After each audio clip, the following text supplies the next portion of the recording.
आप सभी को नमस्कार। YouTube channel UP success point में आप सभी का स्वागत है। आज की महत्वपूर्ण अपडेट्स में हम ये बताने जा रहे हैं कि फाइनली वे कौन कौन से दस्तावेज हैं जिनको आपको तैयार करके रखना है और डीबी प्रक्रिया में लखनऊ ले जाना है।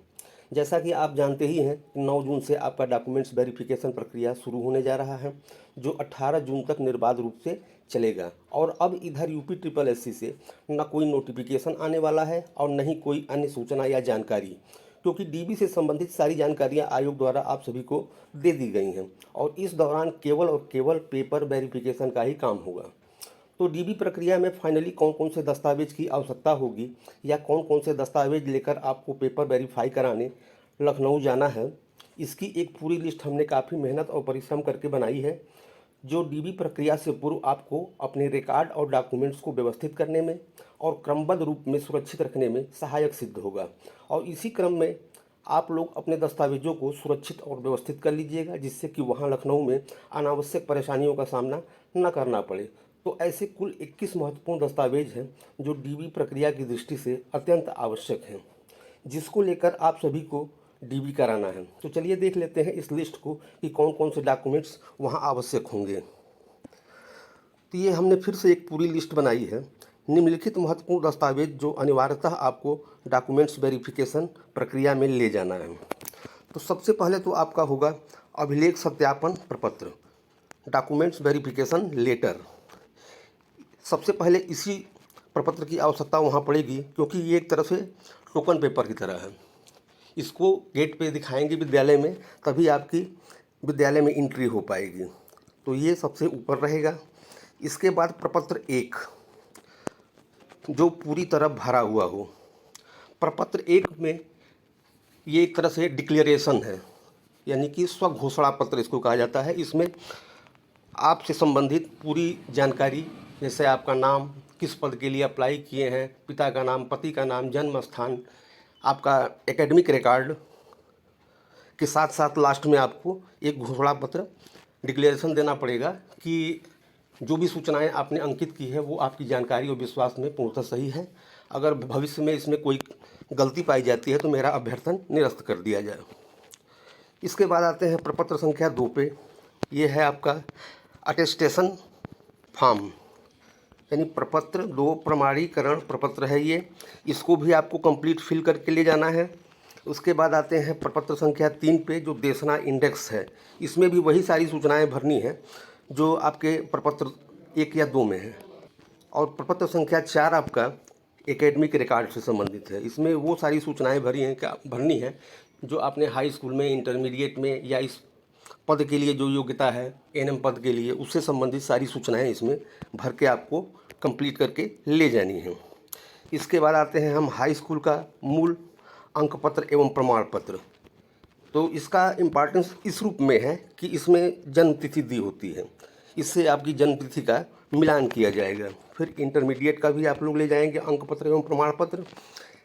और उसके बाद एनएम कोर्स का भी अंक पत्र एवं प्रमाण पत्र लेके जाना है, क्योंकि ये आपकी दक्षता और आपकी योग्यता प्रमाणित करता है कि आप इस पद के लिए योग्य हैं और उसके लिए अपेक्षित अर्हता रखते हैं।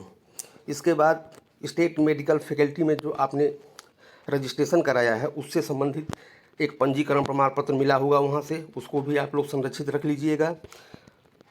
फिर आते हैं हम सक्षम अधिकारी द्वारा निर्गत जाति प्रमाण पत्र।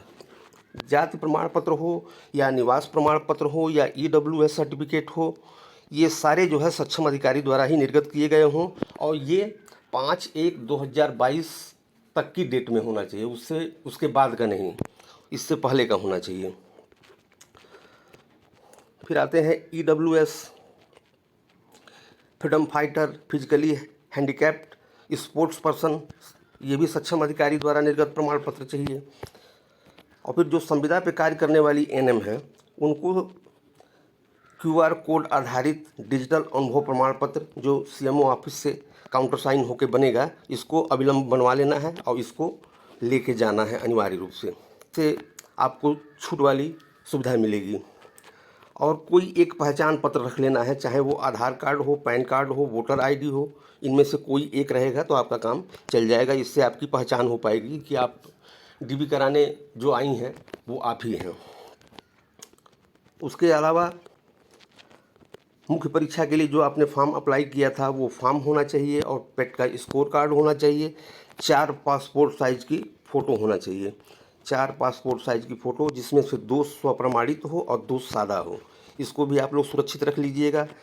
और केंद्र या राज्य सरकार में जो किसी अन्य पद पे कार्य कर रहे हों और इसके लिए एनएम पद के लिए उन्होंने अप्लाई किया है, तो वो लोग अपने विभाग से अनापत्ति प्रमाण पत्र बनवा लेंगे कि विभाग को कोई आपत्ति नहीं है।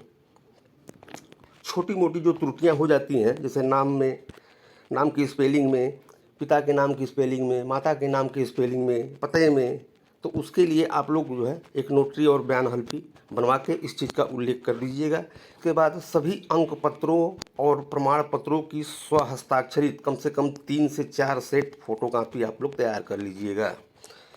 सभी अंक पत्र और प्रमाण पत्रों की फ़ोटोकॉपी करा लीजिएगा, अलग अलग फ़ाइल बना लीजिएगा। उस फाइल में कम से कम 3 सेट आप लोग सुरक्षित रख लीजिएगा और ओरिजिनल एक अलग फाइल में करके आप लोग रख लीजिएगा।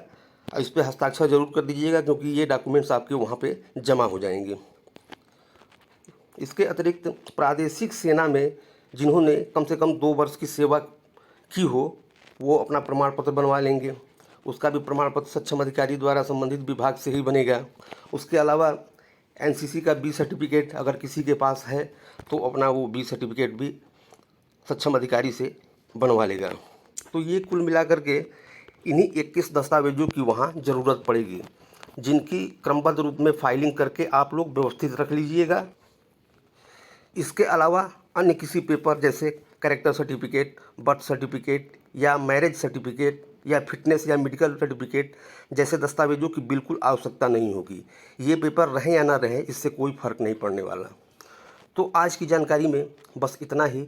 अंत में अनंत शुभकामनाओं के साथ आप सभी को पुनः नमस्कार।